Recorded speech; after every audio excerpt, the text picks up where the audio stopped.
خدا رحمت کنه حضرت شیخ سعدی را. میگه مغ در بروی از جهان بسته بود، به تیر و به خدمت کمر بسته بود. یک بود پرست همین تمام عمر همین خدمتی هم بته میکرد است. ای همین دنیا هم رو تفتگی و دار و نداشت در هم بد صرف میکرده، خدمتی بته میکرده. پس از چند سال اون نکوهیده کش قضا حالت صعبش آورد پیش. یک سال یک مشکلی سخت، یک پرابلم سخت در بلوش میداده، در یک مشکلی گرفتار میشود. با پای بتندر به امید خیر بغلطید بیچاره در خاک دیر. که در مانده ام دستگیر سنم. میگه درم پیش بد مزانو غلطید، گریه و فیغان برداشت، سر در سجده مانده است. که در مانده ام دستگیر سنم، بجان آمدم رحم کن بر تنم. که ای بد همین قصر سال من خدمتی تره کردم، اگه امروز روزی دستگیری تای همی ورطه و همی مشکلی نجاتم بده. بیزاری در خدمتش بارها که هیچش به سامان نشد کارها.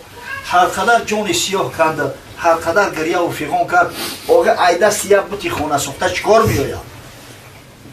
با تیچم برارد مهمات کس که نتواند از خیش راندن مگس. آقا او لعنتی یک پشه را ای خودش رانده نمیتونه، پشه و مگس ها میاد در بلای سرش میشینن و میرینن، از دست او چکار میآید آخی؟ بعد گیزله میشود. برا شفت که ای پایبند زلال، با باطل پرستیدم از چند سال. محاله که در پیش دارم برار، وگر نبخواهم زی پروردگار. یه روز گیزله شید، ای خونه سوخته گفت من دار و ندار من در تو صرف کردم، فقط در خدمت تو هستم. همین یه مشکلی مرا که حل نکنی، اون کثافت ایتی چی فایده و منفعت ای؟ اگر مشکل ما حل نکنی با همین پروردگار مسلمانان مراجعت بکنم. هنوز از بطال در رویش به خاک، که کامش برآوردی از داری پاک. ولی ایجوش نخسته، ولی خاکای زانو و پیشانیش پوزه نکرده است که الله ذوالجلال و الاکرام همون از هم میگه مشکلش حل کرده. همسایگیش در یک مردی صالح زندگی میکرده، یک عابد پروردگار، حقایق شناس در آن خیره شد. سری وقت صافی بر او تیره شد که سرگشته دونی هیکل بازم هم تعریف کرا داریم که هم یک کثافت های این بدبخت نماز خدا را نمیخونه، روزه را نمیگیره. بو خدای تو رو ایقا نعمت براش داده است، ایقا فرزند داره، ایقا مال و حال داره، وظیفه و منصب داره. همین تعجیب هم زمانه پیش هم بود خیلی فرو رفته خاطر بر این مشکلش که آواز آمد به گوشی دیلش. در همین فکر غوطور بود که ناخواست میگه یک صدای شنید، صدای هاتفی را که پیش صنم پیری ناقص عقل، بس گفت قولش نیامد قبول.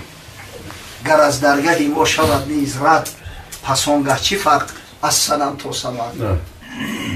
صدا آمد که پروردگار گفت که همین کثافت بنده من ای، اونا در پیش بد سجده دوره و اخی بدبخت من خلق کرده گیم، این بنده ما های در پیش یک بد گریه کرده، ناله کرده، خچه در خاک شکیده، اخی نامی من گرفت.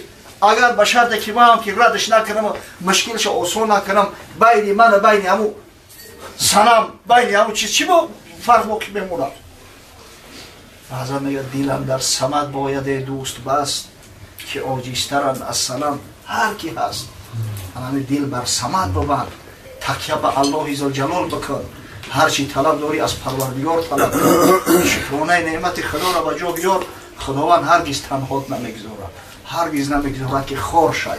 سعادت و بخت اقبال دنیا و آخرت برات نصیب روزی میگن. یکی از همون نعمت های بزرگ الله ذوالجلال همی است که انسان را نر مادر خلق کرده است. ببینید و اگر همین نر باشه و مادرش نباشه، زندگی به همه شیرینیاش در چشمش چی نیست، هیچی. زمین آیاته ان خلق لکم من انفسکم ازواجا لتسکنوا الیها و جعل بینکم موده و رحمه. الآیه الله ذوالجلال میگه یکی از همون نشانه ها و اعجاز خداوند عطای پروردگار نسبت شما مردا این است که از جنسی خودتان برای شما را زنا خلق کرده است، از شما صاحب جمالتر و زیباتر، تا که در نزدش آرام بگیره، آرامش قلب پیدا کنه و در میان شما و همون زنها تو محبت و مودت رحمت برقرار کرده است که هنوز وقتی که جوان است حسن جمال داره، محبت داری، دوستش میداری. آخه زنه که گرگوشکن باشه، زنه که مستوره باشه، نمازخوان باشه، چه خیلی دوستش نمیداری؟ چه مستور باشد زن خوب روی، بدیداری او در بهشت است شوی. اما وقتی که سی مثال به جای میرسه کمپیرک دندونکاش میریزه، اگر چند میره پراتست هم که میکنه دیگه او دندونای پیشینه نیست، روحو اوژنگ میبنده. خدای تعالی ببینه که بین همون مسافد کمپیرک هم محبت ایجاد کرده است، رحمت. دیگه اون محبت عشق نیست، عشق شهوانی نیست، اما چنان رحمت را در بینش واسه کرده است که مسافد اسو در دستش میدرویه و همه فرزنده و نبیرها در حولی بازی دارن و میگه که اوچتون کو. همون نشانه رحمت پروردگار است. وقتی به قدری نعمت پروردگار رسیدن در کن خدا برکت و تبا شریف جان شعبچه چی رو داره؟ خورشید جان در توی نکاحی فرزندش خورشید جان ارتیست نآورده است، اینجا کنسرت بده. دامله‌ها را دعوت کرده است، قاری‌ها را دعوت کرده است که توی محفل سنتی برگزار که هم مردم نان و طعام تناول کنن، غذای جسمانی بگیرن و هم در برابر این گوش به اندازند پند نصیحت بشنوند، غذای روحانی حاصل کنند. انشالله سالی که نکوست از بهارش پیداست. همین کاری خیر خوب از همین ابتداش معلومه. قدم اول وقتی که شهبچه قطعی عروسش درست گذاشتن، انشالله بعداش هم خوب میشود. پروردگار بینشون الفت و مودت و محبت واقعی برقرار سازد. خداوند از دامانش و فرزندای خوب و صالح و عالم و کاری و محیب به دنیا بوده. پروردگاری وزر در این منزل، در این محفل، در این محله، در این شهر، در خانداری برادرایی که در این محفلی خیر شرکت دارند، فیض برکات و خیرات و حسنات نازل بسازه و خورشید جان ما را خداوند غیرت اقبال شبازم بیشتر بودند. فرزندای خوب و صالحش بده که نه فقط اهل خانه بوده بلکه تمام مسلمانای دیار شکرگزار بسات که به نامشون افتخار داشته باشند و عملاشون افتخار داشته باشند. ربنا آتنا فی الدنیا حسنه و فی الاخرة حسنه و قنا عذاب النار. آمین.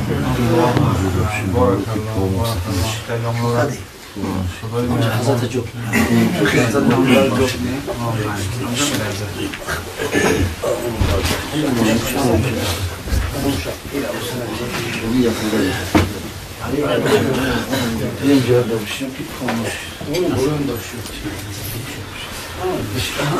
خدای مهربان که داملارم عمر دراز نصیب گردانه، هر دعای خیری که در حق جمعیت کردن الله مهربان همون تمنیات را پروردگار در زندگی بزرگوارم نصیب و روزی گردانه و پروردگار مهربان حضرت عمر دراز و تن صحت و نصیحت گوی بالای سر ما و شما الله برای ما نگهش بداره. برادر عزیز اکید املا محمد الله را در مجلس حضور دارند، انشاءالله نوبت صحبت حضرت میتیم صحبت کنند. بعد بابای حاجی انشاءالله بابای حاجی را انشاءالله بعد در اخیر نوبت میتیم برامون صحبت میکنند. جوی وقت شده نوبت شده جور علیش کرده جور علیش باید واسه کردن جای جمع شوند و خیلی جمع تغییر نباید صحبت کنید. بسم الله الرحمن الرحیم. نحمده و نستعینه و نستغفره و نعوذ بالله من شرور انفسنا و من سیئات اعمالنا.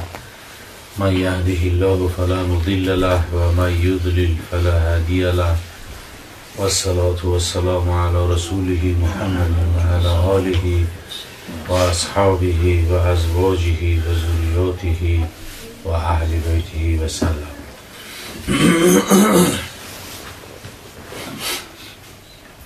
اولا خاندان برادر عزیز ما که تلویزیون خداوند دعا میکنیم پرفیض و برکات بگرداند و برادر شاداماد خورشید جون خداوند همراهی تازه عروسش عمری درازی با برکاتی با توفیق بخت سعادت فرزندهای صالح صالحه عالم عالمه فرزندهای حافظای قرآن خادمای شریعت الله ذوالجلال نصیب روزیشون بیارد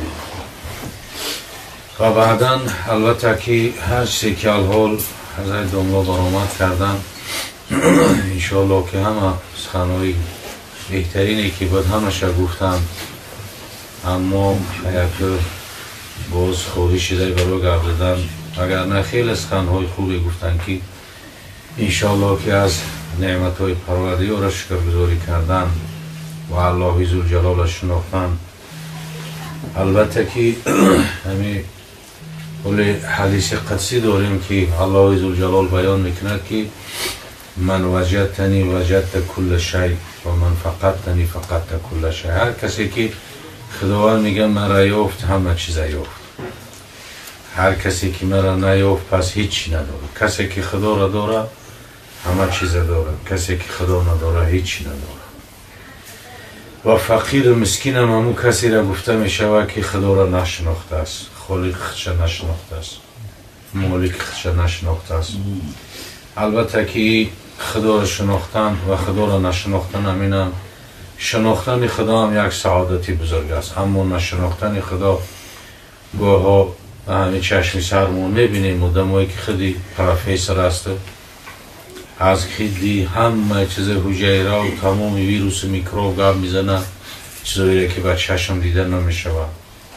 آدمایی هستن که از جرمای آسمانی گرد میزنه، از ستاره و از ماه و کهکشان و از سیاره ها و ستاره ها و از کمیته ها و گرد میزند و اما خالق خودش نمیشناسد. یعنی پروفیسور شده است تا حال نمیدونه که او را کی خلق کرده است. پروفیسور شده است تا حال نمیدونه که این کائنات و خودش یک صاحبی داره. همه صاحب کائنات است که شب و روز میکنه و روز شب میکنه و فصلهای سال تغییر میده.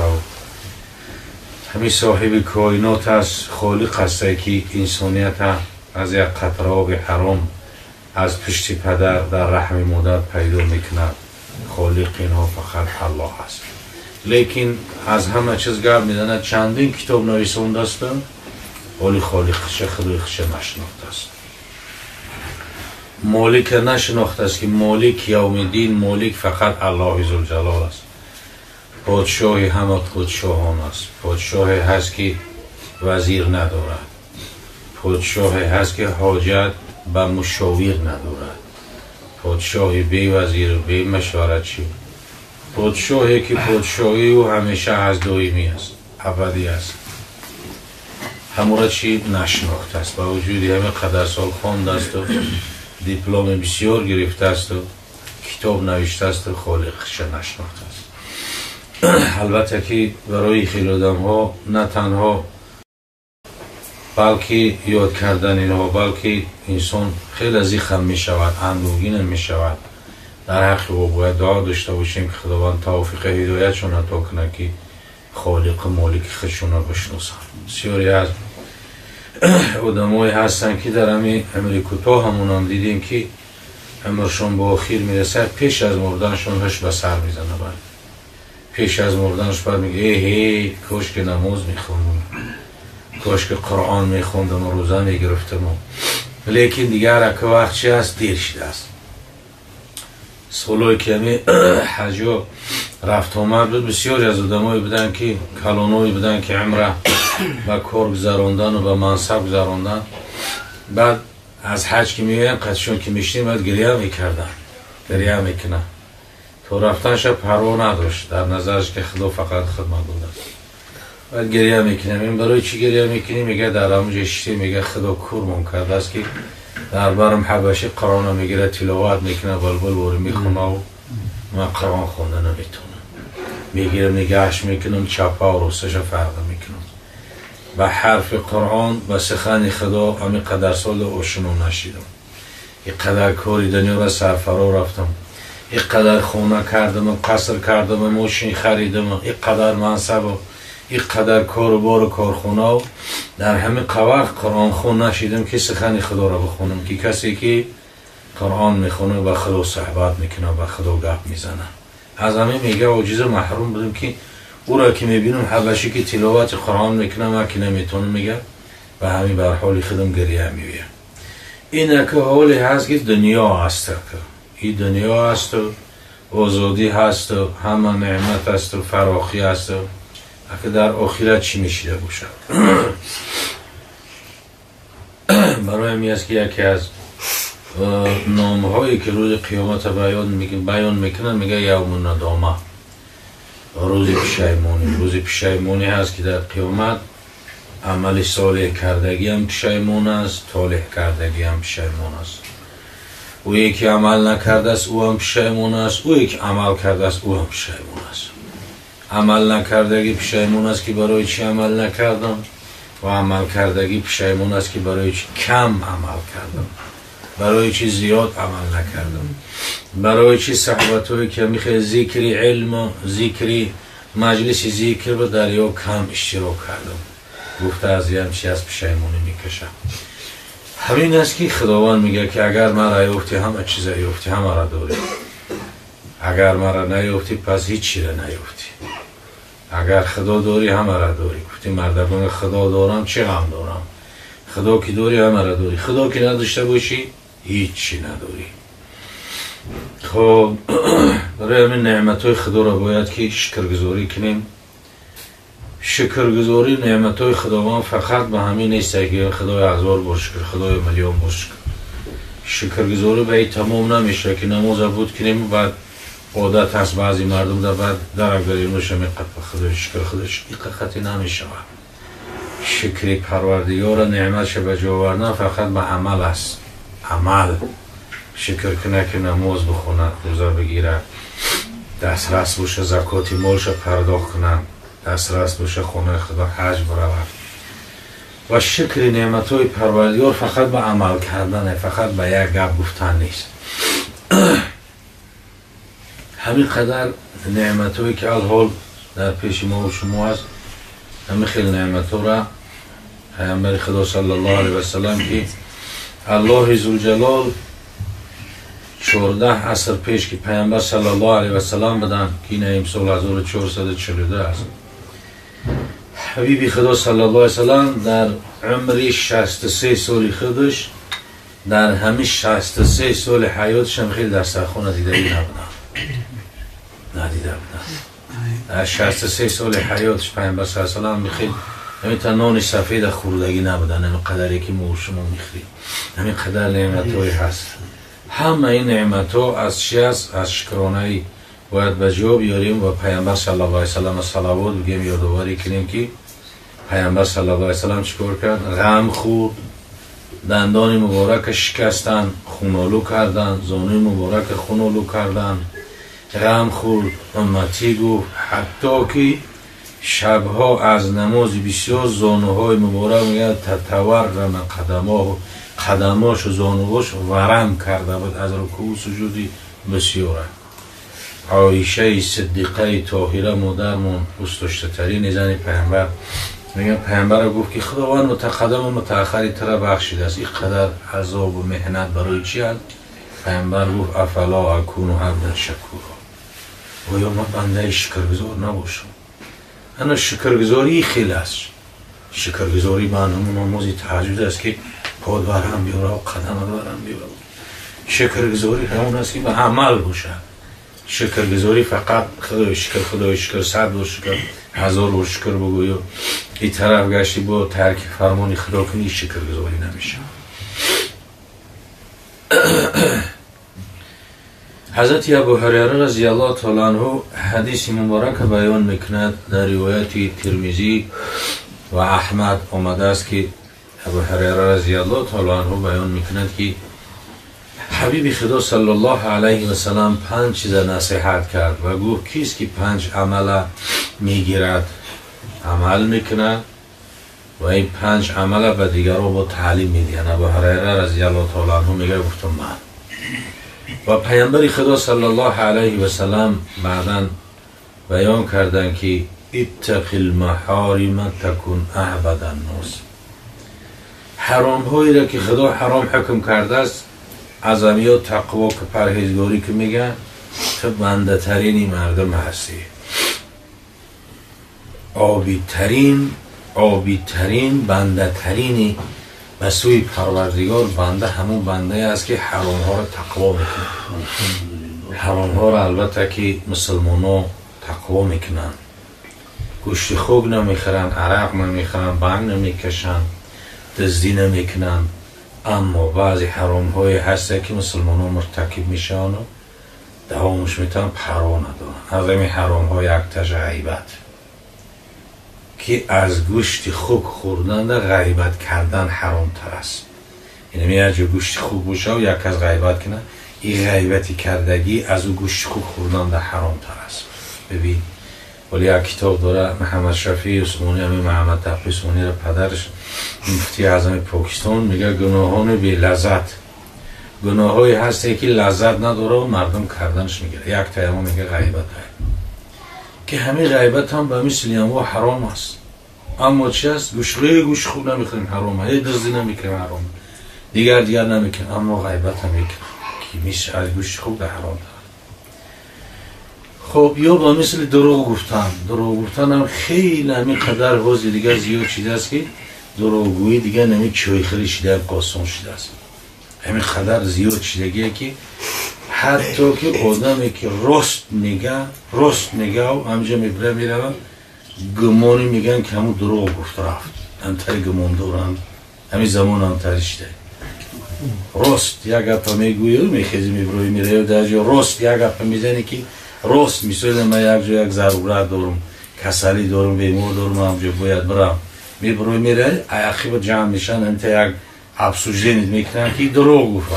بچه خودی ولی یک قصه همین از نه داملا دوره که یک شیخ میگه هر که وابسته به همون دیلشه میگه میبروی در راه میرود در خنکی لرزیده جمعش پیچیدگی هم تریو از مسجد طاعت عبادت بر اومده یا دزدم میبینه او دزدم هم تری پوشیدگی لرزیده رفته سه. بعد شیخ میگه که او بیچاره میگه عبادت کرده یک جایی بر اومده است از طاعت عبادتی تری قپیده محکم کرده خش رفته سه. او دزد نگاه میکنه شیخ او یکی مسجد بر اومده بودد میگه ای خونه سوخته میگه که جایی را دزدی کرده ای دزدی بر اومده گره. حتی این روز مردم به مثل شیخ نیم همه به مثل هم دست شدگیه که راست میگوی میبروی خود میگن دروغ گفتی سه. همه کسا هم مثل رو کپت میزنن، همه به مثل شیخ نیم و همه به مثل دست شدگیه. برای چی همی خیله؟ برای که در دروغ خوتیدگی کشیدگی هستن، در دروغ تو تقرتقه دیگه گمان میکنن که همه دروغ میگه، تا دروغ میگی برای که خودش دروغ میگه. انا میگه چی میگن؟ گناهان بی لذت، گناه هست لذت نداره بکنش. حالا که همینم مثل همون عرق خوک خوردنه، غیبت هم از خوک خوردن عرق خوردن ده بدتره، بهتان هم ازیش ده بدتره، سخنچینی هم ازیش ده بدتره، خبرکشی هم ازی ده بدتره. این عملای هستن که حرامن. پس اگه چی هست؟ ببین 1400 سال پیش معلمی بشریت گفت که اتق المحارم، ته مسلمان همین حرام ها را تقوا که پرهیز کن تو بنده ترین مردم هستی. ولی مکروه شد دیگه شد نگفته است، فقط همین حرام ها پرهیز کن تکن اعبد الناس، تو بنده ترین بنده خدا هستی. دیگم میگه گفت که ورزو بما قسم الله لك تکن اغنى الناس، راضی باشی با اون چیزی خدا به تو قسمت کرده است، تو بایترین مردم هستی. و قسمت الله تعالی راضی بدن ایچی از نشانه ایمانداریه. و قسمت الله تعالی راضی بدن چی است؟ همین قناعت است. خدای شکرانه تنم پوشیده، خدای شکرانه خونه دارم، خدای شکرانه تنم صحت. و شیخ سعدی در یک قصهش گلستان در میگفت که یک شهر به یک شهر آمد، پویلیش پا کندن، خونسار شدن، خاری ماغیلان زد، خون آمد پوستو کندن، ناخوناش کند. بعد در شهر نادر آمده رهده گفت خدایا گفت به همین حیوانات سم داده، تو به همین من بندت حتی یک پوپوشی هم نداده. یک پوپوشی من ندارم این حیوان گو خرابیستم دوره اینا در خونه که اون چیزی سخت هم اینجا میرم.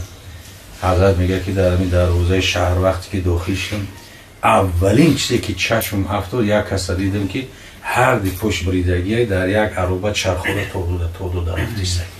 اول چیزی که دیدم درم میگه خدایا توبه کردم، خدایا ببخش مرا که اگر تو به من پا پیشی نداده به من پا داده که راه میگردم بابایی بیچاره پا نداده ولی پا پیشی بسته. انا همه چی هستن که ورز بما قسم الله لك تکن اغنى الناس، راضی باشی با قسمت پروردگار بایترین مردم هستی. با قسمت خدا راضی بودن که در همه حال باید شکر کنیم. خداوند ما را دارا نکرده است، میدونه که را داراش کنم ای رحمی برویه. خداوند کسی را که مثال با کدام حالتی که کردگیه ای به علم خود شاید. آن کسی توانگرد نمیگرداند او مصلحتی تو از تو بهتر داند.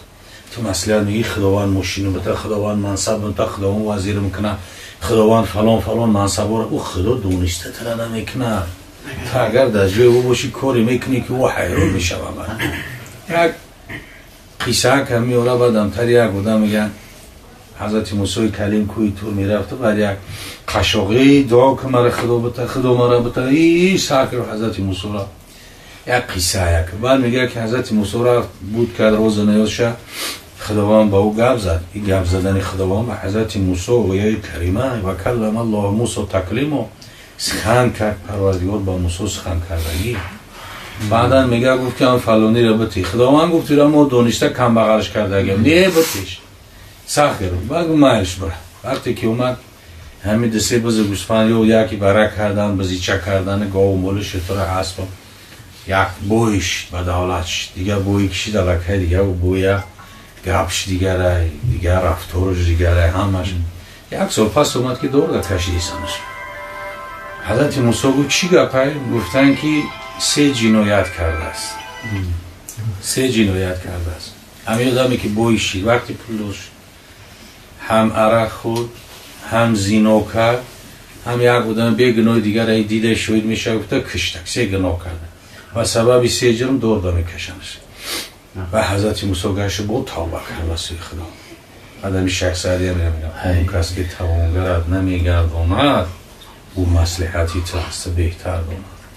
و میگه گربه مسکین اگر پرداشتی تخمی گنجشک در هوا نگذاشتی یا که هیچ گنجشک در هوا نگذاشتی. اگر ای پیشی که خدا قنات میداد دور برم دیگه اگه پرنده نمیمون. این قشه در زمین میخورد این قشه هوا در میگرفت میخورد. دونسته خدا همه پیشی که قناتش نداد خدا. این ده شاخی گاو اگر خر داشتی هیچ کس را پیش خود نگذاشتی. این خر با پای عقیبش میزنه دوی شطه میزنه دینگوز میزنه با پای عقیبش قطعی میزنه لغب میزنه برکنی نمونه. اگر به شرطی همی شوخوی گو و خداوند در خر میدود هم در بسر میداد هم در پا دیگه او را کار فرمودش نمیشید. حکمتی پروردگار را میگی شوخوی گو و خر ندود خرها را هم پیشی که ندود. حکمتی پروردگار را بگیده همه و علم و حکمت بخوید. هر چیزی که خدا خلق کرده است دونسته و علم حکمت خلق کرده.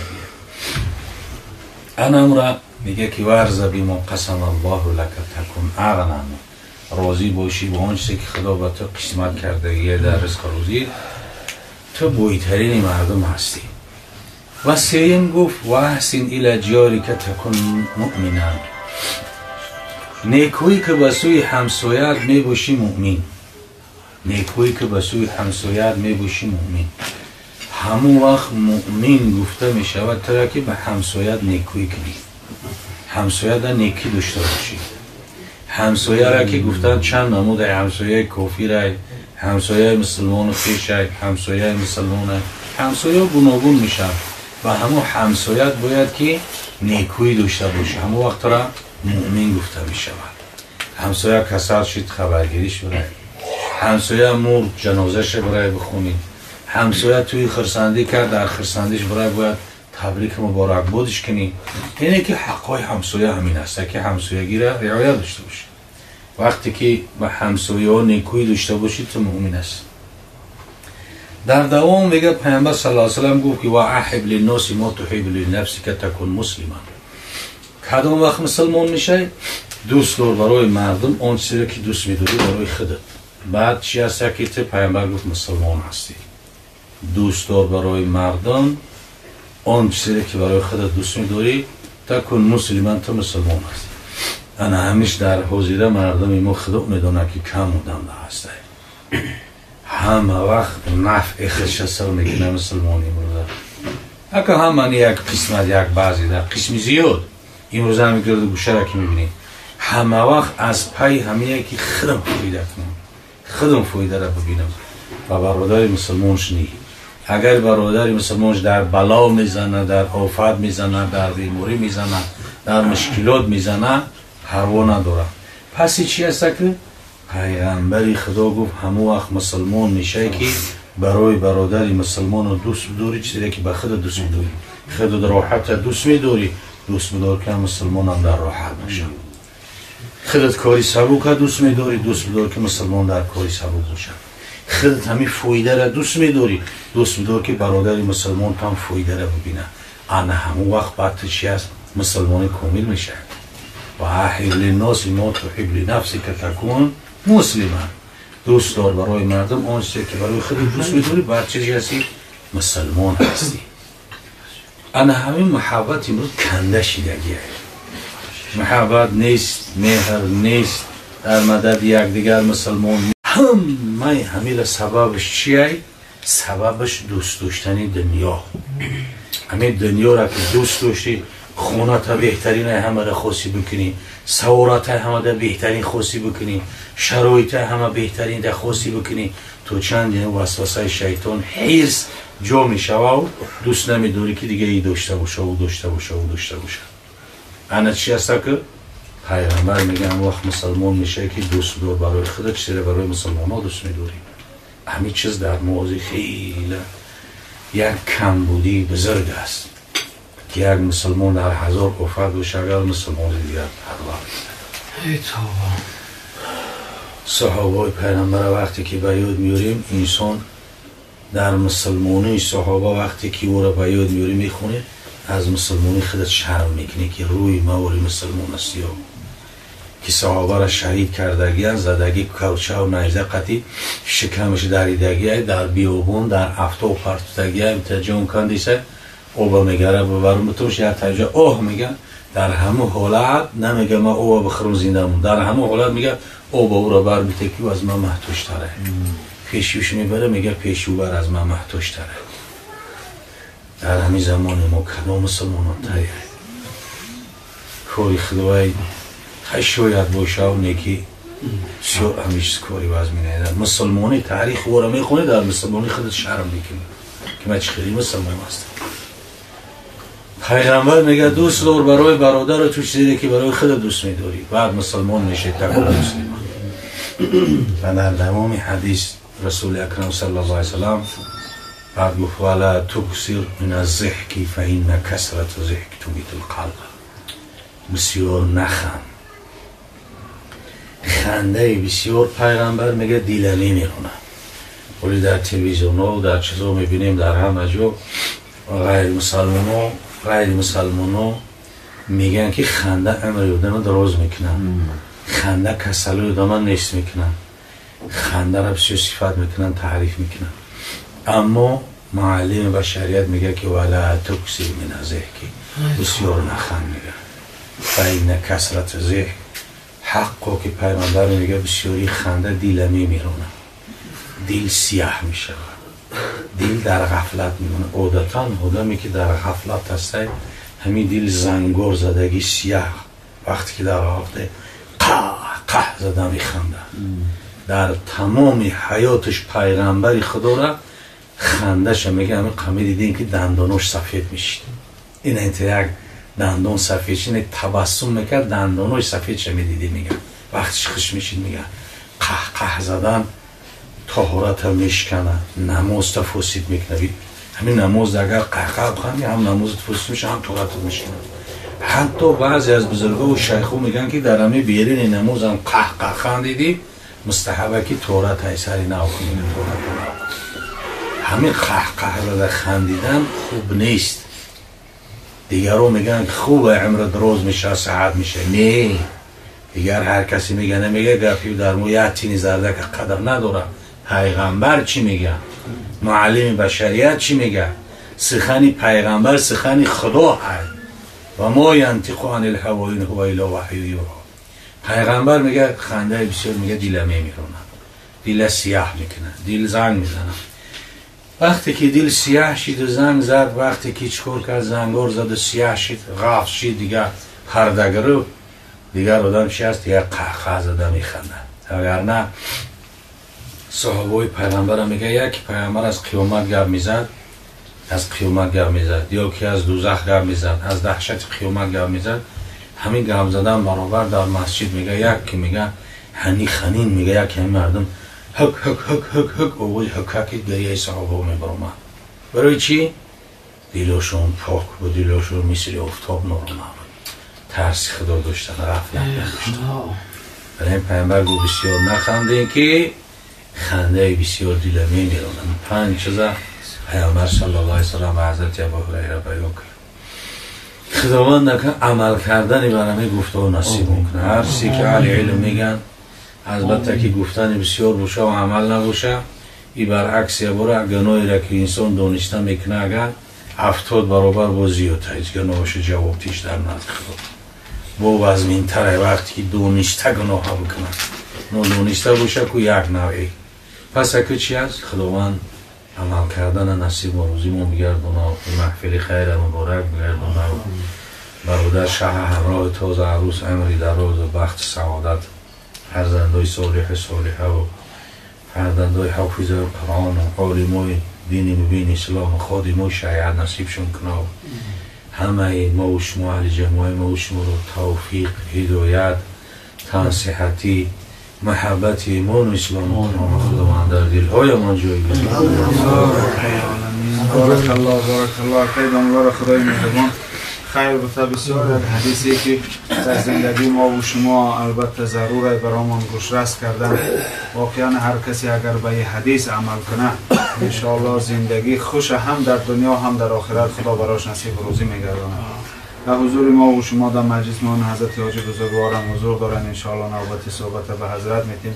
چند لحظه برای ما و شما صحبت و در حق خاندان و خرسندیدارا دعای نیکی بکنن. انشاءالله بعد برای نماز پیشین حرکت میکنیم. حضرت مرحمت شما. الحمدلله رب العالمین والعاقبة للمتقین ولا حول ولا قوة إلا بالله العلي العظيم والصلاة والسلام على رسوله الحليم وعلى آله وأصحابه إلى يوم الدين. برادرمون اکای شریفیان به این روزهای بسیار خیر و خوبی که فرزندشون خاندار میکنند، کلیم میارد، تبریک میگیم و تهنیت میگیم و کدوم یک خواهر و این خاندان هم از الله مهربان دعا میکنیم که نیک و خیر بگرداند و از عقیب این خرسندی ها بازم در این خاندان خوشی ها و خرسندی ها را برقرار و بردوام نگه دارد و اهل حاضرین هم از الله مهربان دعا میکنیم که کدومی همتون در الله مهربان اجر ثواب نویسد و خطاها و لغزشاتونا با فضل کرمش بخشیده گرداند. برادران عزیز و گرامی، الحمدلله رب العالمین که خیلی صحبت‌های خوبی را از استادای گرامی شنیدیم. من وقتی زیادتون رو نگیرم، انشاءالله همین چیزی رو که گوش کردیم اگر خدا خواهد در اندک همیم که اگر عمل کنیم خیلی برای ما و شما خیر است. یک حدیثی رو مختصرا معنا میکنم که حدیث حضرت اسامه رضی الله عنه میارد از رسول اکرم صلی الله علیه و سلم که اسناد ای را حدیثی متفق علیه میگن میگن پیامبر ما گفت كنت على باب الجنة فإذا عامت من دخلها المصائب وأصحاب الجد محبوسون غير أن أصحاب النار قد أمر بهم إلى النار وقمت على باب النار فإذا عامت من دخلها النساء.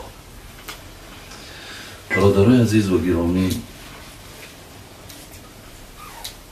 دوستای خدا میفتن راه هست و چاه و دیده بینا و آفتاب تا آدمی نگاه کند پیش پای خیش. چندین چراغ دارد و بیراه می رود، بگذار تا بیفتد و بیند سزای خیش. ما الله را سپاسگزاری میکنیم که امروزها در جامعه ما نفرهایی که از تمام آن چیزی که برای بندگی ما در کار است ما را گوشزد میکنند، ما را میفهمونند. هر یک آیت دل خواه آیت معنا میکنند، هر یک حدیث پیامبر را برای ما شما معنا میکنند. الله را بسیار سپاسگزاری کنند در کار و شکر این نعمت هم باید که ما فراموش نکنیم که امروز در جامعه ما هم مقصد این وجود دارد که ماها هر چیزی رو که در محفل نشید به طریق تلفن ما از اهل علم میپرسیم. لیکن بسیار اشاره های خوب شد در اینجا از جمله ها که افسوس برادر عزیز که بسیار خصلت های زیش در ما و شما هست. یعنی به نام مسلمان یا به نام آدم ایماندار، لیکن سر افسوس که بسیار رفتارها و کردارها ما خیلی زیشته. پیش از حدیث که دملا محمد رو صحبت میکرد، یک قصه را حضرت مولانا میارن، میگه گفت او را یک مسلمان سعید که چی باشد در تو ایمان آوری تا بیابی صد نجات و سروری. یک گبر بود، یک آتش پرستی بود، یک مسلمان آمد و دعوتش کرد بود خیلی مقصد آتش مقصدی نه در دنیا برای تو نفع میکنه، در آخرت چی خوش میشه بیا همین دینی ما را قبول کنی، یک دینی پاک، دینی نیک. خدا در قرآن گفت است که این دین عند الله الاسلام، و همین دین اسلام است. و ما یبتغی غیر الاسلام دینا فلن یقبل منه و هو فی الاخرة من الخاسرین. آخه کسی غیر دین اسلام قبول میکنه او را الله میگه من نمیپذیرم. خوب میشه بیا همین دین اسلام قبول دار. گفت آن ایمان اگر هست ای مرید آن که دارد شاید بایزی، من ندارم طاقت آن تابعان، کانفوزون آمد زی کوشش های جان. گفت همین ایمانی را که می بایزیدی بستامی داره، همین دینی را که می داره، همین را می بی. گفت ها بایی گفت من طاقتی را ندارم. من هیچ مقصد، من ایخیل مقصدی عبادتی که در این می بینم، این پاکی که در این می بینم، این عملی که من در این می بینم اکراستی من قبول کردن میتونم. گرچه در ایمان و دین ناممکنم، لیک در ایمان او بس مؤمنم. اگر چنده که من اعتقاد ندارم به این دین شما، باورم ندارم، لیکن در ایمان هم آدم ما ایمان آوردگیم که آفرین به ایمان همو که ایمانی هست که من به همون ایمان آوردم. و در زمانهای پیامبر دیدیم که همه را به دعوت نه به کردارش حضرت اکثریت مسلمان میکرد. وقتی میدیدن از پیامبر خصلت‌های زیبا را میدیدن که یک آدمی هست که در حالت غضب حلیمه، میدیدن که همیشه نیک گفتاره، میدیدن که هیچ وقت از زبان دستش آزار نیست. خلاص وقتی که انالیز میکن میبرامدن میفتن آخی این آدم بیشک پیامبر آخی ایده باید ایمان بیاره. مردم اکثریت از عملهاش برادر عزیز، از عملهاش مقصد آدم رو ایمان میوردن. این حضرت با مکر نمیتونم یکی بعد طرف همون دعوتگر شاید همین اگه مسلمان های مروزه خدمون دیگو باز ایمان در خود ایمانی شماست نه بدان میل است و نه اشتهاست. یکی اگر رنگی این ایمانداری تو باشه و همین شما اگر ایمانداری باشه که مقصد در برابر دعوای دینداریتون تمام کاری بدبختی از دستتون میآید و اگر خیلی ایمانداری باشه راستی اشتها ندارم، هیچ اشتها هم ندارم، در این هیچگاه هم مقصد همین دین خودم همین راه خودم فکر میکنم که همین در اعتقادم که درست ترک مقصد همین را هم خدا گفته پرستش میکنم از اینکه تو الله را هم چون معبود میشناسی لیکن اطاعتش نمیکنی کوخی باز ایمانگر خود ایمان شماست نه بدان میل است و نه اشتهاست چون که نام بینم و معناش نی چون بیابان را مفازه گفتنی فقط من در شما نام میبینم هیچ اسلامی را نمیبینم برای میگو حاجت به این نیست برادر گپوی دونلو بسیار گپوی معقول برادر عزیز ما ممکن شاید بسیاری از همین مشکلات هایی که با سرمون میآید این محصولای دست خودمون هم هست محصولای دست خودمون هم هست شاید وقتی که ما جدی نیستیم در همین اعتقادمون در دینداری همون بعد همین سختی ها و مشکلات ها با سرمون آمده هم میگیره برادر عزیز بعد ما از هر جانب دیگر اینها را مقصد نگاه میکنیم که ولی نمیدونیم از خودمون خلاصه نمیبرونیم که شاید از همین سوری من ای بدبختی من باشم این امکان دارد میاییم به سر حدیث پیامبر برادران عزیز حضرت گفتن که وقتی گفتن من نزد دروازه جنت بودم نگاه کردم که اکثریت اهل جنت آدمای مسکین بودن یعنی آدمای مسکین آدمای فقیر آدمایی که امروز برادر عزیز بین یک دنیای شیده است که همه خیلی هست احیانا برادرای هستن خدا برکت چون که دستی بیچاره و فقیرها را میگیرن لیکن در عموم مقصد او احترامی که او قدری که باید مسکین و فقیر داشته باشه ندارن هیچ مثال شاید که از بس که امروز اگه دنیای ما بگیم یا امروزه ما بیشتر به همین آدم پرستی و به مال پرستی و به دنیا پرستی که داده شدیم دیگر این فقیر در این درونها داخل شده نمیتونه بیچاره در این درونها هیچ وقت نزدیک شده نمیتونه به این خاطر لیکن پیامبر ما اکثر اهل جنت از مسکین ها دیدم برادر یک مصرع های شعر از کن میگن امروز خلق خیش بسیم و بزر کنند بیزر اگر برادر زو هم حذر کنند به خدا قسم ما دهها در تجربه حیاتی دیدیم که برادرایی که پول نداشتن حتی پدر فرزندش نمیگرفت در بین همین فرزنداش همین 4 تا اگر فرزند باشه حتیش پولدار باشه همه میر محبت در پولدار میبندن این سگرکوی بی پول شد دیگه آدم هم نمیشموره همین خیلی دور شده برادرای عزیز ولی اگه بین برادری یک طرف بین پدر و مادر و فرزنداری هم کنید این بیهوده پیامبر نگو که در بین فرزنداتون عدل بجا بیاری این چیزا جای داره که این سخنها را میگن و اینها را ما در تجربه هم دیدیم که خدا برکتش در کی که میاد مقصد دستمون پر میکنه اگر چنده که او بچه یگان ذره برادرها یگان ذره توفیق نداشت لیکن مادامی که اگر گفتی همون خودش که من را این بچه هم گرید میکنه همون گریدش که میکرد تمام این بچه هم بچه بود تمام این روز خلق خیش بسیم و بزر کنن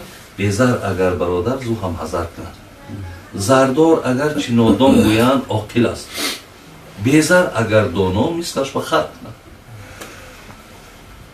زردار اگر میرد خیشان غیر گیریم بیزر اگر بمیرد کم چشم تر کنن زردار را به مجلس جای دیهم بسر بیزر اگر بیاد جا تنگ تر کنن همین خیلی از زمان شده همین خیلی از دنیا شده لیکن پیامبر میگه من اکثر اهل جنت مسکین ها را دیدم و اصحاب الجد محبوسون لیکن دیدم آدمایی که در دنیا مالدار بودن اینها را مقصد در یک طرفک جمع کردگی بودن اینها را مقصد مورد پرسش سوال باید قرار بگیرن غیر آن که میگن من نگاه کردم که کسانی که البته خاتمه شون به آتش جهنم بود اینها را برده ایسته بودن اینها را مقصد داخل جهنم برده ایسته بودن و وقتی که نزد دروازه دوزخ ایستادم دیدم که اکثر اهل دوزخ زنها بودن.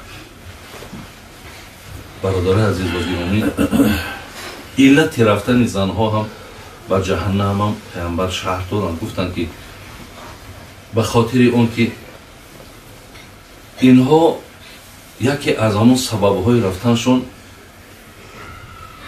ناشکری در شوهرداری کردن. یکی از علتهای رفتنشون ناسپاسی در برابر شوهرها شد، یعنی خیانت در حق شوهرها شد.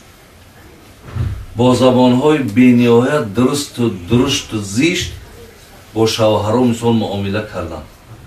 یکی از سببهای رفتن برادر عزیز زنها را اکثرا به آتش دوزخ پیامبر گفتن که این ناسپاسی در برابر شوهرها شد. یعنی وقتی شوهرها را حرمت نکردن، به قدر شوهرها نرسیدن، ای دعای نیک شوهرها مقصد برخوردار نشیدن، اینها را آخر کارشون رفت به جهنم، به عذاب الله مبتلا شدن. برای همین ما با همه خواهرها و مادرها دایم مراجعت میکنیم، لیکن باز مراجعت میکنیم که اینها دانن که اگر همون بعضی مصرها را میگفتیم که هر آن زن که طاعات مریم کند زی خونی نگاه سجدگاه نم کند، چون نباشد راضی از او شوهرش، به درگاه حق نیست جای اندرش. اگر مثل حضرت مریم واری همیشه پای در عبادت داشته باشد، حتی از عبادت زیاد میگه از چشمش خون جاری شود، لیکن روزی دراز بگیم مثل هم بعضی زنهای هستن که دایم روزه دارن، نماز شب دارن، لیکن شوهر راضی نیست. مثلا بازم این قدر عبادتاش با همین بدیش در چیه که شوهر حرمت نمیکنه، به قدر شوهرش نمیرسد.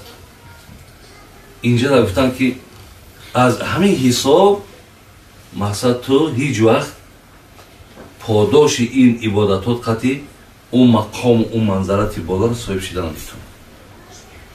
زیرا پیامبر نازنین میگه که ایما امرأتین ماتت و زوجها عن حراز دخلت الجنه. کدام زنی اگر از دنیا بگذره شوهر از او راضیگیش اعلان کرد، او جنت میره. برای همین ما اینجا که محفل توی است، همیشه دعامون هم همینه، خواهشمون هم همینه که خواهرای ما برای شوهرداری باید که تیار شوند، باید اینها را تیار کردن در کار. این خیلی نه که همین دخترم به 17 و 18 رسید در فکر شدودنش هستیم، ولی برای تیار کردنش ما و شما برادرای عزیز او قدر شاید که اهمیت ندیم که تیار کردن در کار. و همچنان بچه‌کان هم باید تیار کردن در کار که از عهده زنداری ببروین، از عهده زندگی براین. برادران ما خواهیم که برادرای عزیز، حتی همین مردهایی هم که پیامبر در دعاش گفته است اللهم اینی احرج حق ضعیفین، یعنی من از پشت دو آدم روز قیامت دفاع میکنم، یکتاش نفری که حق یتیم میخوره، یکتاش نفری که حق زنه که در دنیا پایمال میکنه. من از پشت این دو نفر دفاع میکنم که الله را میگم جزا بده آن کسانی که در دنیا حق زنه پایمال کردن یا حق یتیم خوردن. برای آنی که ما حق زن دفاع کرده بتونیم، حقوقهای زن باید ما بدونیم، زن بالای ما چی حقوق دارد، ما بالای زن چی حقوق داریم، یا را دانستن در کاره. خدا کند که از الله مهربان دعامون همین است که این خواهر این دادر ما خورشید جان ای زمره‌مون جوانایی باشند که از حقوق یکدیگر آگاهی داشته باشند، یکدیگر را حرمت کنند و در زیر سایه آیتی و عاشرهن بالمعروف الله مهربان زندگیشون را سپری کنند و الله مهربان که هر یک لحظه ها برادرها بهترین عمل که موصوف است نهی منکر امر معروف است. از این بهترین عملی که الها اینجا انجام یافت، خدای مهربان در نمای اعمال همه ما شما رسانده و ایمان همون کامل بیاره. ربنا تقبل منا انك انت السميع العليم وتب علينا انك انت التواب الرحيم. سلام علیکم و رحمت الله و برکاته. جای پیشینم تیار بوده حضرت خیلی اختیار کلشکری کنیم. پیشینم بخیر؟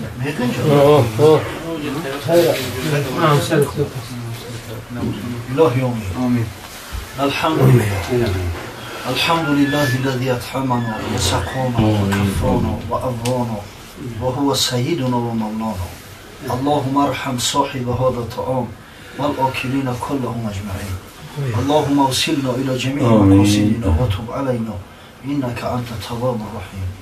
پروردگار و خاطر احیای سنت از سنت‌های حبیبت محمد صلی الله علیه و سلم و خاطر اینکه الحمدلله این محفلی ذکر بود، ذکر دست جمعی گروهی از بندگان تا انجام دادند.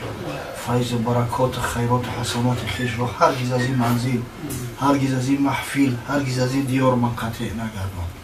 خداوند جوانایی را که در این محفل خیر شرکت دارند صاحب زنان صالحه، فرزندای خوب صالحه گردان. پروردگار عاقبت امورمان به خیر انجام ده. خداوند بین این نوجوان خیر و برکات و الفت و مودت برقرار ساز تا اینکه زندگی خوب و فراغت داشته باشند، حق و حقوق همدیگر را احترام کنند، به جا بیارند، حرمت و احترام پدر و مادر را به جا بیارند تا از فرزندای خود حرمت و احترام را ببینند. پروردگار امید به رحمت و شفقت تو داریم، عاقبت امورمون به خیر انجام ده. پروردگار هدایت میکنه که هر نعمتی که برامون برسه شکرگزاری و سپاس نعمتی را به جا بیاریم. یکی از اون نعمت‌های بزرگ البته هم نعمت خانه‌داری است. جوان وقتی که زن گرفت باید شکرگزاری نعمت پروردگار را 10 چندان و 100 چندان کنه تا اینکه خدای تعالی صاحب فرزندای خوب صالحش بگردونه. پروردگار بابای محمد شریف از جمیع بلا و گزنده حفظ کنه. خدای غیرتش بده که فرزندای دیگرش هم خیلی محفل و معرکه‌های سنتی قدی خانه‌دار کنه. ربنا آتینا فی الدنیا حسنه و فی الاخرة حسنه و قنا عذاب النار. شما دیگه کسی شما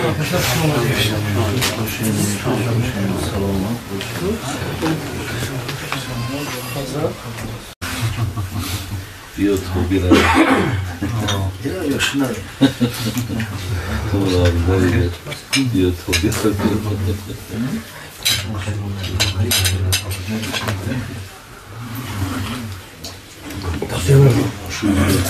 بسم الله والحمد لله والصلاة والسلام على رسول الله وعلى آله وأصحابه ومن والاه.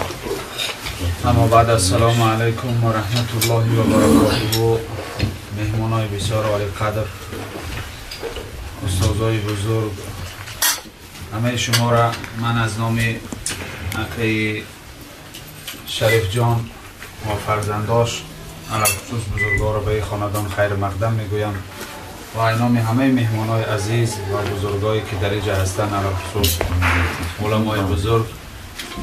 اکی شریف جان با خرسندی این روز خرسندی فرزندش تبریک و تهنیت میگویم و از درگاه الله مهربان مسئلت آنی را داریم که خدای مهربانی دادرمانه با همراه کلان از محصول جمعشان خدای مهربان فرزندای نیک نصیب گردانه، بخت و سعادت و خوشبختی زندگی الله براشون نصیب و روزی گردانه. انشاءالله برادر عزیز، ما و شما از هر نوع نعمتایی که خدا نصیب کرده بود خوردیم. اکنون انشاءالله چند لحظه را برای شنیدن پند و نصیحت صرف بکنیم تا که همه خوردنی هایی که ما و شما کردیم در نامه اعمالمان اجر ثواب بشه. پیغمبر خدا صلی الله علیه و سلم در حدیث صحیح مبارک آمد است که هر قومی در سر خوراک اگر بشینن سر دسترخوان از نعمتهای الله بخورن، از نعمتهای خدا استفاده ببرن، اما یاد خدا نکنن، ذکر خدا نکنن، پیامبر صلی الله علیه و سلم گفتن اونها مثل کرگسای بالای یک جیفه، بالای یک خدمرده 6 تن چیزی را خوردن و رفتن. به این خاطر برادر عزیز، اگر ما بخواهیم که هر لقمه ما و شما اجر و ثواب حساب بشه و هر لقمه ما و شما در نامه اعمالمان ثواب نوشته شود، در هر کجا ششتیم و خواب در اطرافی که ما و شما میخوریم باید صحبت برای شکر همون نعمت، برای شکر همون نعمتی را که الله برای ما نصیب کرد، در عوض این نعمت خدای مهربان باید ما و شما تعریف و توصیف داشته باشیم. در حضور ما و شما انشاءالله بزرگا، استادای بزرگ، اکای داملا عبدالرحیم، بابای حاجی میرزا، اکای داملا محمد الله و قاری بزرگوار و همه شما که شخصیت های نیک هستین حضور دارین، انشاءالله از حضور هر کدام شما ما استفاده میبریم خدا خواه، تا که ببینیم بزرگا برای ما و شما نصیحتی را دریغ ندانند، چیزی از این ما و شما برداشت کنیم بگیریم و بریم. هر که قال الله گوید گوش کن، جان و دل پیوسته کن خاموش کن، تا ببین از وارثین انبیا که به گوشی تو چی می آید صدا. عزیزای خدا ببین ما و شما را تاکید کردن که اگر گجای قال الله شد، گجای پند نصیحت شد، همیشه شما سعی کنین که آرامش را رعایت کنین و جان و دل و گوش و همه هوش و گوشتانه یک جا کنین، فقط از خواب قال الله گوش بکنین تا که منفعت در زندگی شما باشه. انشاءالله که قاری امردین نوبت میتیم ابتدای مجلس ما و شما را به چندی از آیه های کلام الهی شروع بکنن، بعد نوبت به علما و بزرگان داده میشه. حضرت مرحمت. أعوذ بالله من الشيطان الرجيم. بسم الله الرحمن الرحيم. خلق الإنسان من صلصال كالفخار وخلق الجان من مارج من نار فبأي آلاء ربكما تكذبان رب المشرقين ورب المغربين فبأي آلاء ربكما تكذبان مرج البحرين يلتقيان بينهما برزخ لا يبغيان فبأي آلاء ربكما تكذبان صدق الله العظيم. اللهم صل على سيدنا ونبينا وحبيبنا وشفيعنا ومولانا محمد صلى الله عليه وسلم. محفلی لطف و صفا است بیا تا شنویم، سخن از صدق و وفا است بیا تا شنویم، مظهری نور ضیا است بیا تا شنویم، دم بدم ذکر خدا است بیا تا شنویم، دم بدم ذکر خدا است بیا تا شنویم. نبی رحمت است، نبی رحمت است، نبی عزت است، نبی ارمغانی خوشی وحدت است، نبی هدیه از خدا بهر خلق، نبی عشق به انتهاست بهر خلق، نبی عشق به انتهاست بهر خلق.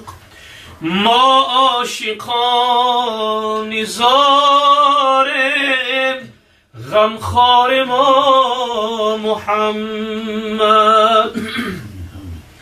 ما عاشقان نیزاریم غمخوار ما محمد دل داده به قراریم دلدار ما محمد دل داده به قراریم دلدار ما محمد ما بلبلان شوقیم ما عندلیب ذوقیم در بوستان خوبی گلزار ما محمد در بوستان خوبی گلزار ما محمد از گفتگوی دیگر بستم زبان و دل را از گفتگوی دیگر بستم زبان و دل را باشد به هر دو عالم گفتار ما محمد باشد به هر دو عالم گفتار ما محمد اندر فلک ملائک اندر زمین خلائق گویند که ما غلامیم بادار ما محمد ما عاشقان نیزاریم غمخوار ما محمد دل داده بی قراریم دلدار ما محمد دل داده به قراریم دلدار ما محمد غم نیست ابن قاضی ما را ز خوف محشر غم نیست ابن قاضی ما را ز خوف محشر چون است در قیامت غمخوار ما محمد چون است در قیامت غمخوار ما محمد ما عاشقان نیزاریم غمخوار ما محمد دل داده بین قراریم دلدار ما محمد الهی دوای درد بی درمان تو هستی الهی دوای درد بی درمان تو هستی خلاص بخشی از این زندان تو هستی تو غفاری تو ستاری مهربانی جفای بنده را دیدی گذشتی اللهم صل و سلم و زد و بارک على رسول الله وآله الأطهار على رسول الله وآله الأطهار اللهم صل وسلم وبارك عليه. بارک الله. خدای مهربانشون خاردم صدا شاهدم زیباتر گردانه و همیشه در خدمتی این مردم مسلمان خدمتگار باشند. انشاءالله در مجلس ما و شما برادر عزیز عقید دامن عبدالرحیم استاد بزرگوار حضور دارند. نوبت صحبت و تبریکاتی را به حضرت میتیم. اهل خاندان برای روز خرسندشان هم تبریک داشته باشند، هم دعا و هم نصیحت. انشاءالله باز مجلس ما و شما دامن حضرت خوش آمدید. اعوذ بالله من الشیطان الرجیم. بسم الله الرحمن الرحیم. الحمد لله الحمد لله الذي هدانا بنعمته وشرفنا بمحمد صلى الله عليه وسلم ورسالته ومن علينا باتباعه الذي جعله سببا لحصول رحمته ومحبته كما قال الله تبارك وتعالى قل إن كنتم تحبون الله فاتبعوني يحببكم الله ويغفر لكم ذنوبكم. الآية. والصلاة والسلام على رسول الله وعلى آله وصحبه ومن والاه. اما بعد، السلام علیکم و رحمت الله و برکاته. خدا را سپاسگزار هستیم، حمد ثنای پروردگار را به جا میاریم که پروردگار بزرگ ما و شما را از زمره بنی آدم خلق کرده است. هیچ جای شک و شبهه نیست. به خدا قسم فقط به خاطر آنکه ما و شما انسان خلق شدیم تمام عمر شکرگزاری نعمت خدا را کنیم، از هزار یک شکر شب جو وعده نمیتونیم. اینا ببینه که انسان رو خلق کرد، تمام کائنات مسخر انسان گردانده است. و سخر لکم ما فی السماوات و ما فی الارض جمیعا. وای به حال او بنده که شکرگزاری همین نعمت خدا را نمیکنه. این خدای بزرگ است که تمام این حیوانات و این جاندارها را مسخر انسان کرده است که خدمت انسان میکنه و ایلو از دست انسان یگان کاری ساخته نیست. سبحان الله. پس باید شکرگزاری نعمت خدا را کنیم. خدا رحمتش کنه. شیخ سعدی را قصه میکنه در بستانش، میگه زیراه باز پس مانده میگریست که مسکینتر از من در این دشت کیست. یک بیچاره همراه کاروان شریک میشود، نه خر داشته است، نه اسب، نه شتر، پای پیاده. ای قفای او شتر سوارو تو چند میگردی اوخی؟ بیچاره کفشاش کنده پاش اوله کردیم. بعد ناله میکنه که ای پروردگار، ای همین من در بیچاره‌تر و مسکینتر دیگه که دیگه مداری راه گشتن ندارم، پاهم اوله کردیم، یا چرپای سواری ندارم که سوارشم، یا سومی ندارم که یکی را اقلا کرایه کنم. جهان دیده گفتش ای هوشیار، اگر مردی این یک سخن گوش دار، بیرو شکر کن چون بخر بر نی که آخر بنی آدمی خر نی. یک مسافری سال رفته و سالار به دست بگو بچم ناشکری نکن، شکر کن. اقلا تو خر نداری، خر وریده بولد بار نمیکنن کو، سوارید نمیکنن کو. اگر خر میشیدی چکو میکردی؟ شکرانه که تو انسانی هیچی هم که نداشته باشی، یگون کسی در بالای تو بار نمیکنن، سوارید نمیکنن، یعنی تو را مسخر یگون کسی دیگه نگردوندین. خدا را شکر سپاس میگیم که پروردگار بزرگ و ما چشم داده است، زبان داده است، گوش داده است تا سخن خوب بشنویم، تا شخصای خوب مقصد که سمع پروردگار را مشاهده کنیم، تا که به زمان و ذکر و شکر پروردگار را انجام داده بتونیم. همه این شکر طلب میکنن. ترا آن که چشم و دهان داد و گوش، اگر عاقلی برخلافش مکوش.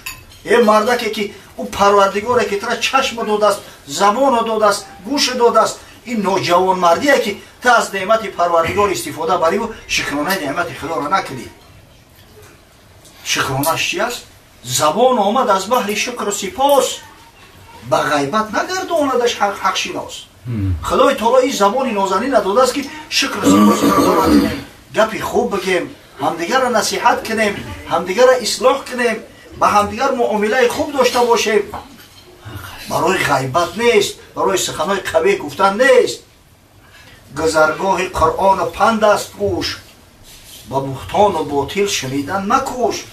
و خدای تعالی این گوشای نازنین نداده است که قرآن با این بشنوی، امر معروف و نهی از منکر گوش کنی، سخنهای خوب تسلی بخش بفهمی. این برای بهتان و باطل شنیدن نیست. ده چشم از پی صنع باری نکوست زی عیب برادر فرو گیر دوست. این چشمای نازنین الله داده است که صنع پروردگار را ببینی و شکرانه کنی. یک دسترخوان را تماشا کنی از برای خدا نعمت ها رنگی برنگ. والله آخه این چیزایی که ما و شما را خدای تعالی نصیب داده است در عصر صحابه های پیغمبر نبود، در زمان تابعین تبع تابعین نبود. به همه یک خرما و قروت و آب خنک اکتفا میکردن، اما شکرگزاریشون نبود میده که نامشو در تاریخ مانده است. ما و شما را خدای تعالی همه نعمت داده است، با ناسپاسی با شکرگزاری خدای تعالی را انجام نمیدیم. به خدا قسم از همه امروز پرسیده میشیم لتسألون عن النعیم. حتما شما را خدای تعالی فردا روز قیامت از این نعمت ها میپرسد. یک شیخ بوده است در بنی اسرائیل، بسیار شخص پرسا پاکیزه روزگار، همون شهری در زندگی میکرده است که همه مردم فاسق فاجر بی‌تمیز بی‌ادب. بعد یک روز پیش خداوند نیویش میکنه در نماز که پروردگار بین همین فاسقا دورم که لذت حلاوت عبادت حس نکرده استم قطعی بدبخت. خدرت خدا یک روز در کشتی میشینه که جای سفر دوره، طوفان میخیزه در بحر، کشتی غرق میشه. همین یک تخته‌ای که اون کشتی شکسته بود، یک تخته پاره همون هم میچسبه، شمال میگیره میوره در یک جزیره میاندازش، یک جزیره 100 متر در 100 متر، همین یک خرسنگ بوده. ایسی میگم میکنه که در همین بین همون جزیره، در بین همون خرسنگ یک چشمه که آب شیرین جاریه در میانی همون قدر بحرشون. در لباکش یک درخته که انار سوزیدگی های همونجا میاد خدا را شکر میگه و کپچه میکنه همونجا. فقط عبادت خدا میکنه است. یک همون درخت هر روزه یک میوه میپسونده، یک انار میکنه، همون که میخورده آب شیرین استعمال میکرده. فقط عبادت خدا و یگان کار دیگه مشغول نبوده است. 500 سال خدا را عبادت میکنه. وقتی که پیران سال میشه و میبینه حس میکنه که مرگش نزدیک است، پیش خدای تعالی التجا میکنه. پروردگار رو میگه در وقتی همین سجده جان من قبض کرد، میخوام که فردا روز قیامت وقتی که مردم حشر میکنی از سجده بخیر. قریبترین حالت پوزیسیون بنده در پیش پروردگار همین سجده است. این سجده در نزدیکتر چیزی نیست. قصه کوتاه در همون وقت ملک الموت روحش قبض میکنه. در خبر آمده است امام غزالی قصه میکنه، میگه که فردا روز قیامت خدای تعالی وقتی که بنده ها را حشر میکنه میگه که آبی تو بنده خوب صالح بدی، خدمت کردی، عبادت کردی، نمک ما را پاس داشتی، به فضل من داخل جنت شو. فضلش چیست؟ گفت پروردگار چرا به فضل؟ آخه با این فضل گناهگارا را اومده است یا همین را میترویا و من غیر عبادت تی یکون کاری دیگه کردگی نیستم. همین 500 سال فقط شکر کردیم، عبادت کردیم. همین دنیا من رو تفته بدم، من میخواهم با عدل بدرم. جنجالا میبرداره. حضرت خداوند میگه مایلش بگیری خیلی مناقشش کنید، بسنج نشونه ترازوی اعمال است، بسنج عملوش. در هم یک پله ترازو 500 ساله طاعت عبادت عابد میمونن. در این پله ترازو همه شکرانه ده چشم بینو را، این 500 ساله طاعت عبادت همه شکر ده چشم بینو نشیده است. میبردارش در عثمان، بعد میگه نیدام میشوه بری نکه در دوزخ پرتویدش. ولی ما هیچ حساب کردگی نیستیم. ولی او زبان گویا و او قلبی مالامال ای محبت و دست پای گیرا که بهترین اکسکواتر جهان عملیات دست انسان کردن نمیتونه، یک انگشت انسان عطا کردن نمیتونه. ولی ما یه حساب کتاب نکردیم. او گوشهای زیبا و 366 رنگ پیوندی سالی من گریه میکنم پروردگار رو عفو خدایا عفو کن. من میگه ای بنده آخه در میان همون مردم فاسق همین محبت عبادت در قلبی تو کی جو کرد؟ میگه خدایا تو میگه کشتی غرق شید، آخه صدها مریض مردن، تو آوازی را نمیتونی ای خونه آباد ترکی نجات داد. پروردگار تو گفت آخه در میان یک بحر اقیانوس شور در همین 100 متر خرسنگ آب شیرین در بین بعد شد کی جوری کرد پروردگار تو و ای خون آباد گفت کدام درخت هر روز میوه میته آخه این میوه ها موسمی هست یک سیزون میبنده و بود تا سیزون دیگر هم تقاقه هر روز او انو را در او درخت کی میپزاند پروردگار تو آخه همه را که من کرده باشم تو چی دعوا داری وقتی گفتم به فضل بدرو دیگر گردونی نکن و خدا قسم و این تعود نعمت الله فلا تحصوه اگر نعمت های پروردگار را شماره کنیم هیچ وقت به حسابش نمیرسیم تا آخر هیچ وقت حساب و کتاب کرده نمیتونیم و شکر گذاری این نعمت کنیم آخه این پروردگاری بزرگ و مهربانه که ماشاءالله در حدیث قدسی آمده است پیغمبر صلی الله علیه و سلم از نام الله عزوجلال حدیث بیان میکنه که من از پروردگار شنیدم که حضرت همی خیلی فرمود حضرت خداونده میگه انا عند ظن عبدی بی و انا معه اذا ذکرنی این حدیث متفق علیه حدیث قدسیه که بخاری و مسلم در صحیحین آوردیانش میگه که همین بنده هر وقتی که در فکر من است در گمانی من در فکر من میغلطه من در نزد شم و نحن اقرب الیه من حبل الورید در سوره قاف خداوند میگه ما با بنده از همین رگ گردنش نزدیکتریم هر وقتی که ذکر من میکنه بنده من میگه در حالش هستم در مشاهدهش هستم نگاهش دارم چیکار میکنه گوشش کرده استم فإن ذکرنی فی نفسه ذکرته فی نفسی اگر همین بنده مرا در دلش ذکر کنه در خلوت ذکر کنه منم در خلوت یادی همین بنده را میکنم ذکری همین بنده را میکنم محبت یا طرفان همیشه بچو محبت دو طرف داره یا دست نداره تو دست نباشه آواز نمیبروید وقتی تو الله دوست داشتی با یقین بدون که خدا را تو دوست میداره و این ذکرنی فی ملئین ذکرته فی ملئین خیر منهم اگر همون بنده مرا میگه در یک مجموعه در یک جماعت در یک محفل مثل محفل خیر امروزه ما اگر یاد کنه من یادی او بنده را در پیش ملائکه با قرب که از اونا خیلی بهتر و خوبتر است در میکنم وقتی که بنده خدا را یاد میکرده است الله عزوجلال در میان ملائکه ها میگفته است که ای ملائکه ها دیده شما میگفته که در روی زمین آدم خلق نکه انسان خلق نکه که خونی به ناحق میریزن فساد پهن میکنن این بنده ما را ببینه دنیا همه شیرینی داره لذت داره به خاطر من شده از تنعم دنیا روم توبه روزه در تلویزیون کینوی خوب رفته است یا فوتبال رفته است میگه ساعتی نماز که هست ای باری همه میگذره و میاد سر در سجده میگذاره لق گپ دنیا بسیار است اگر که گپ زنی تمام عمر کفایه نمیکنه اما بنده سعی میکنه که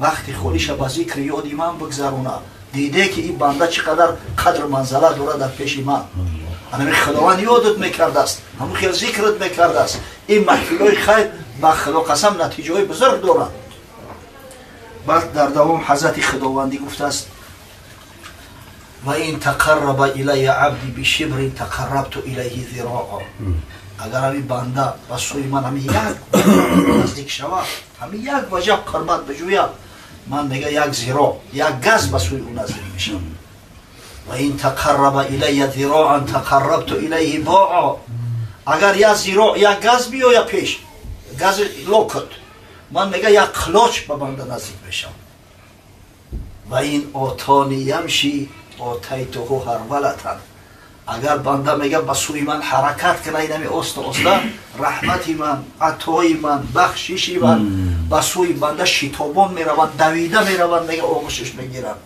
الله اکبر این خیلی الله بزرگ داریم افسوس صد افسوس که هنوز هم به قدر نعمتاش نمیرسیم هنوز هم شکرانش به طریقی باید شاید انجام نمیتیم خدا رحمت کنه حضرت شیخ سعدی را میگه موقع در بروی از جهان بسته بود به تیر و به خدمت کمر بسته بود یک بود پرست همین تمام عمر همین خدمتی هم بته میکرده است ای همین دنیا هم رو توفتگی و دار و ندار شده هم بد صرف میکرده خدمتی بته میکرده پس از چند سال اون نکوهیده کش قضا حالت صعبش آورد پیش یک سال یک مشکلی سخت یا پرابلم سخت در بلوش میلاتا در یک مشکلی گرفتار میشود با پای بتندر به امید خیر بغلطید بیچاره در خاک دیر که در مانده ام دستگیر سنم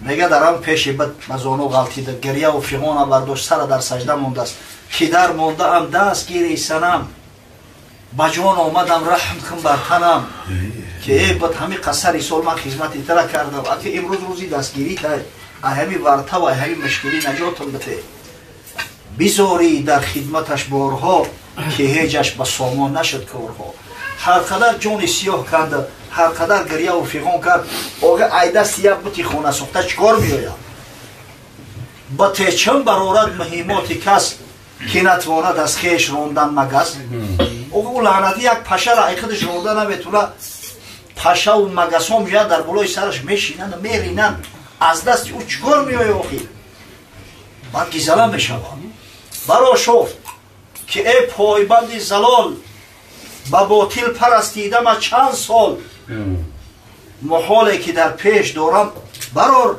بگر نبی خواهم زی پروردگار یه روز گیزله شید ای خونه سوخته گفت من دار و ندار من در تو صرف کردم فقط در خدمت تو هستم همین یه مشکلی برای که حل نکنی او کسافت ای تو چی فایده و منفعت ای اگر مشکل حل نکنی با همین پروردگار مسلمانان مراجعت بکنم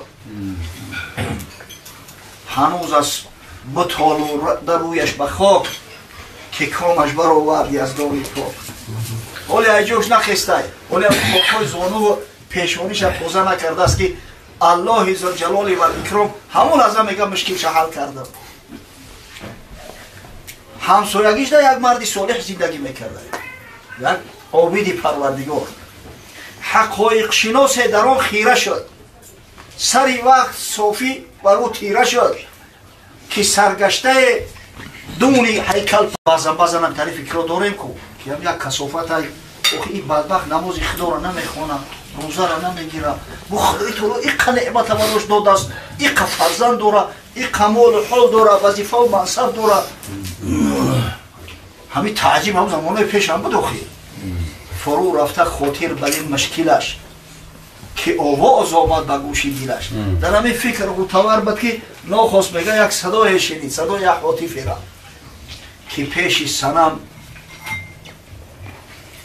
پیری ناقص عقل بسی گفت قولش نیامد قبول گر از درگهی ما شود نیز رد پس آنگه چی فرق از سنم تا سمد صدا آمد که پروردگار گفت که همین کسافت بنده من ای اونا در پیش بد سجده دوره و اخی بدبخت من خلق کرده گیم این بنده ما های در پیش یک بد گریه کرده ناله کرده خچه در خاک شکیده اخی نامی من گرفت اگر به شرط که من هم که ردش نکنم مشکلش آسان نکنم بین من و بین همو سنم بین همو چی با فرق باقی بمونم بعضا میگه دیلم در سمت باید دوست بست که عاجزترن از سنم هر کی هست همه دل بر سمت ببند تکیه به الله ذوالجلال بکن هر چی طلب داری از پروردگار طلب کن شکرانه نعمت خدا را به جا بیار خداوند هرگز تنهات نمیگذاره هرگز نمیگذاره که خار شای سعادت و بخت اقبال دنیا و آخرت برات نصیب روزی میگن یکی از همون نعمت های بزرگ الله ذوالجلال همی است که انسانو را نر مادر خلق کرده است ببینید و اگر همین نر باشه و مادرش نباشه زندگی به همه شیرینیاش در چشمشی چی نیست هیچی زمین آیاته ان خلق لکم من انفسکم ازواجا لتسکنوا الیها و جعل بینکم موده و رحمه الآیه الله ذوالجلال میگه یکی از همون نشانه ها و اعجاز خداوند عطای پروردگار نسبت شما مردایی است که از جنسی خودتان برای شما را زنها خلق کرده است از شما صاحب جمالتر و زیباتر تایی که در نزدش آرام بگیره آرامش قلب پیدا کنه و در میان شما و همون زنها تو محبت و مودت رحمت برقرار کرده است که هنوز وقتی که جوان است حسن جمال داره محبت داری دوستش میداری وقتی زنه که گرگوشکن باشه زنه که مستوره باشه نمازخوان باشه چه خیلی دوستش نمیداری چه مستور باشد زن خوب روی ба дидори ӯ дар биҳишт аст шӯй.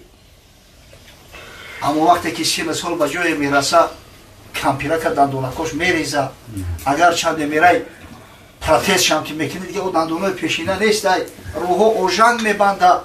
худои таоло бубине ки байни ҳамун мусафеда кампирак ям маҳаббати раҷо кардааст, раҳмат.